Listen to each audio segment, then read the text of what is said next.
Awesome, guys. Well, hey, thanks, Steve.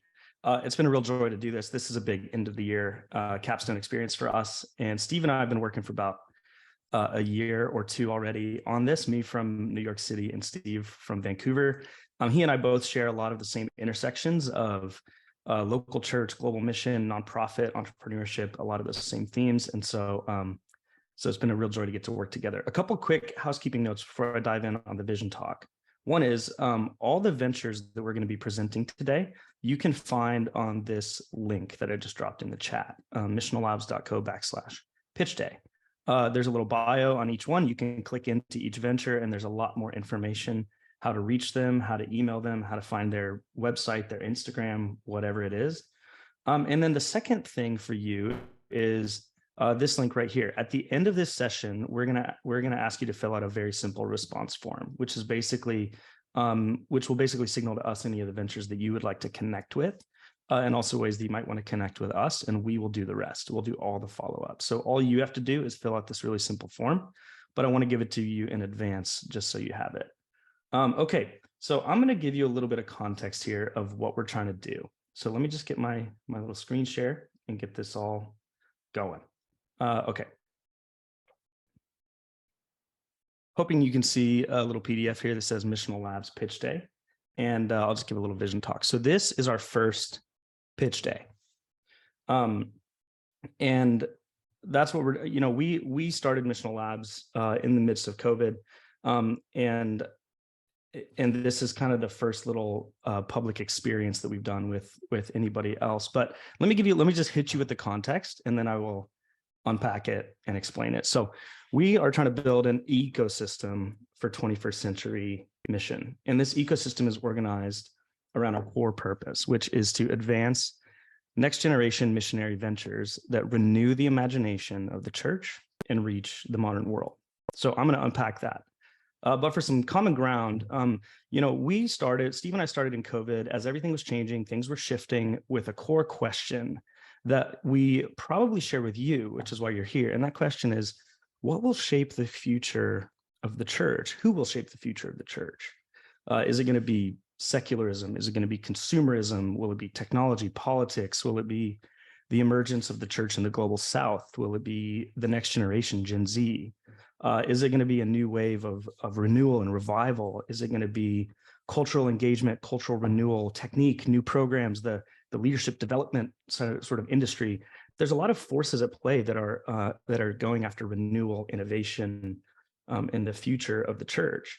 And so we think that this is a good framing because this is what we have in common. But how many of you have been in a million rooms talking about Christianity in the church that start with a chart that looks something like this, right? This is every conversation. Down and to the right, the rise of the nuns, the decline of attendance, the decline of religiosity. There's this like massive anxiety about what's happening in the church, particularly in Western culture. And in some ways, like, we can laugh and be tired of it, but in other ways, it's like rightly so. It's because we are experiencing this change, this decline, and we're responding to what some people have called the age of the perma crisis. These last few years have seemed to represent this shaking, this disorientation, this destructuring of our institutions and our kind of cultural equilibrium and all this stuff. And we see this both in the church and in our cultural moment. In the church, we see, toxic forms of leadership. We see bad ecclesiology and organizational models. We see cultural captivity and idolatry, consumerism, apathy, stagnancy, lack of imagination. And it doesn't seem like we're really making missional disciples or presenting the way of Jesus to the world in a very compelling way. But then also in our cultural moment, we see, the secular story isn't really working that well. There's a crisis of meaning, identity, polarization, the breakdown of our institutions, the abuse of technology, so many things happening. And so as Christians, we're tempted toward a couple of responses, and this is what I see happening. There's a couple of responses, and there's some truth in all of them, but we take them to the extremes. One response is to fight back, right? This is the domain of our various nationalisms, culture wars, the kind of grasping for cultural and political power, reputation, all that stuff. There's a run and hide instinct, kind of the Benedict option: seclude ourselves from the world, purify and withdraw. There's the tear it all down instinct, the deconstruct. Anything that has a hint of culpability, it needs to be torn down and start from scratch. There's another instinct that's like I call it the pray and wait instinct. And this isn't all bad, but at its worst can be a bit of another form of withdrawal as well. But this has left me thinking and left us thinking, where is the creative, hopeful, forward-looking, positive imagination for the way of Jesus? Where are the rebuilders? Where are the people that want to step into the new season and step into the new moment? We still think that the humble, radical, countercultural way of Jesus is good news for the world. And it's part of a story that we've lost, but even as the world changes, the story is still good news. And so, Paul says that we are Christ's ambassadors, as though God were making his appeal through us. And so, where does this come from, right? Like, where does this come from in the church? Where do we find this instinct? This isn't just innovation or better leadership or anything like that. Like, as we look through the history of the church, we see that the Spirit actually equips the church with a courageous instinct in times of chaos and in times of change. There is like this anti-fragile spirit that rises to the surface in the midst of tumultuous times, animated by God's Spirit. We call this the missionary spirit. You can call it pioneers, you can call it apostolic, whatever you want to call it, but we think that we need the missionary spirit in our moment. Now, the church has avoided talk of mission in recent times, especially in a global pluralistic age. But we think that the missionary call has been really neglected, and that renewal and innovation and contextualization and encounter and vitality and all these things really come from the missionaries, from the people on the frontiers. We think that we need to nurture this spirit and in some ways rediscover it, because this is where the vitality is. Missionary leaders have disproportionate vitality, creativity, and influence on the imagination of the church. I was just having a chat with someone last night where it's like, who are the heroes? And not to hold up, celebrityism or whatever, but who are the people that are really going to be shaping the imagination and reaching people with the way of Jesus in the age to come? And I put Newbegin here in the gray because he was one of the guys that was really banging this drum 50 years ago and was a fountainhead of the paradigm shift around a theology of mission. He helped us remember that mission isn't just something you do over there. It's something that we are as the church. It's part of our identity. It's God's mission in the world that forms the church, not the church that has, a little missions team or something. So we're all called to find and connect to and manifest this missionary spirit, especially now. And Newbegin said this, which I love this quote. He said, "The development of a truly missionary encounter is the greatest intellectual and practical task facing the church." So part of our core conviction is that we need to find, develop, and support a new generation of people with the missionary spirit. But what are the marks of that? Well, a lot of people have a lot of takes on this, but here's our simple synthesis. We think that it's three kind of meta themes. One is the missional heart, right? An orientation around the way of Jesus and the church and the lost, and bringing people to know him and his vision of the kingdom in our time and our place. The second one is an instinct towards creativity and risk, right? Like, there are pioneers and there are settlers. There are people that are instinctually driven to go move to the edges and try new things.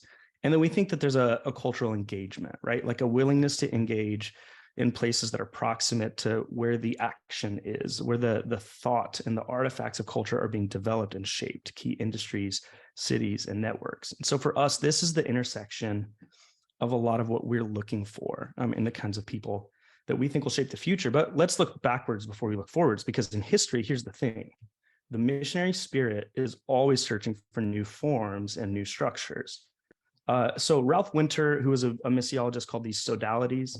Sometimes we call them parachurch or missions organizations or networks or societies, but it's the same thing. The missionary spirit is always looking for new wineskins, as the scripture calls them. So, for example, the Apostle Paul left Jerusalem. He didn't stay put. He left the church at Antioch, and he built this band of apostles and leaders that built this itinerant structure around the Mediterranean world that was actually kind of new. You see in the Catholic period, the emergence of the monastic structure, trying to move away from the cities of Roman civilization to pioneer new ways of following Jesus. And that brought massive renewal both to the church and to the wider culture. Later on in the Middle Ages, you had basically the the Catholic orders, the Benedictines, the Dominicans, the Franciscans, the Jesuits, and they were the ones that were basically like, look, we don't belong in the normal parish structure. We have a different type of energy to go pioneer works of charity or works of education or works of renewal. So here's the funny thing. This has been a really fascinating thing for me to study. When the Protestant Reformation happened, there was no Protestant missions movement for like 300 years. And I was thinking about that. And part of it was because they weren't on the edges, right? The Protestant Reformation happened in Germany and the Netherlands and Switzerland and parts of France. And so they were in the center of Christendom, focused on the renewal of the existing institutions. And actually, like, the missionary activity was like the people that had ships and had, were on the coastlines and were on the frontiers with other cultures. That's where a lot of the vitality was. It wasn't until William Carey came along, like 200 or 300 years later, that a lot of the Protestant energy from mission was really catalyzed. And then you fast forward a bit, and I was looking over the past 100 years, and here's a thing that was fascinating for me to look at. You might recognize some of these organizations. These are the years that they started. Now, it's funny to think about them as startups because we don't think of them as startups. We think of them as massive organizations. But there was a 10-year period post-war, after a major like cultural and political disruption, where there was a massive new kind of outburst of new activity, new structure, new leadership that emerged that built these organizations that have reached millions and millions of people over 70 or 80 years. And then in the past 20 years, I think the imagination has mostly been for church planting and some other types of things like that. But this is the core question for us, is like, what are the next wave of missional structures going to look like?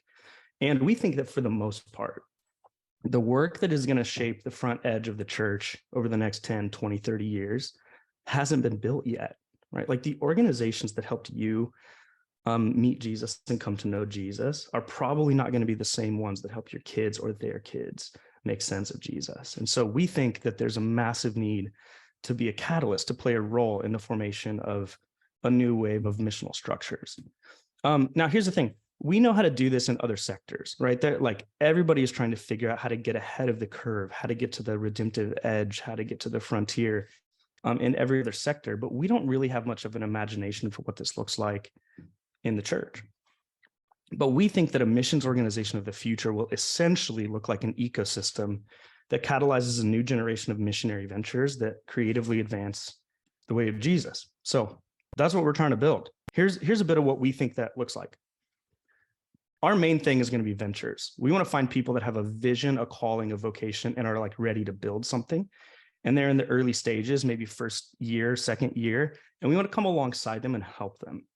We think that founder problem fit, as people talk about it, is really critical to the sustainability and the growth of new ventures. Or to say it differently, like, find people that God has called to a thing and help them do that thing.